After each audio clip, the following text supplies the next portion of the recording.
सम्राट अशोक, भारतीय इतिहास के एक महान शासक, ने एक ऐसे सिद्धांत को अपनाया जिसने उनके साम्राज्य और आने वाली पीढ़ियों को गहराई से प्रभावित किया। यह सिद्धांत धम्म के नाम से जाना जाता है। अक्सर धम्म को केवल बौद्ध धर्म से जोड़कर देखा जाता है, लेकिन यह एक गलत धारणा है।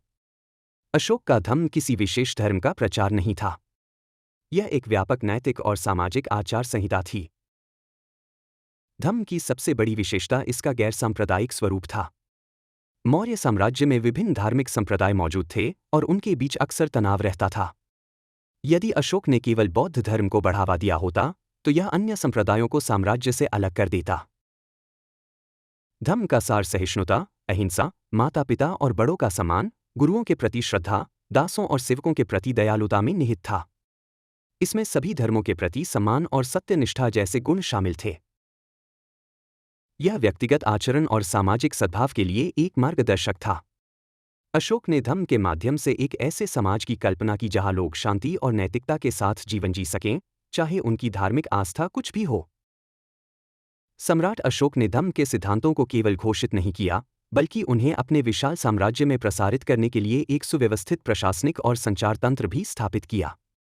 इस नीति का सबसे प्रमुख माध्यम उनके शिलालेख थे, जिन्हें उन्होंने पूरे साम्राज्य में चट्टानों और स्तंभों पर उत्कीर्ण करवाया। अशोक का धम्म आज भी उतना ही प्रासंगिक है जितना सदियों पहले था। यह हमें सिखाता है कि कैसे विभिन्न समुदायों और विचारों के बीच सामंजस्य स्थापित किया जा सकता है। यह एक स्थायी विरासत है। यह हमें याद दिलाता है कि मानवता के मूल मूल्य किसी भी युग या संस्कृति की सीमाओं से परे होते हैं। धम्म हमें एक बेहतर दुनिया के निर्माण के लिए प्रेरित करता है, जहां नैतिकता और करुणा सर्वोपरि हो। हालांकि धम्म की नीति की कुछ सीमाएं और आलोचनाएं भी रही हैं। कुछ विद्वानों का मानना है कि यह नीति अशोक के बाद सफल नहीं हो सकी।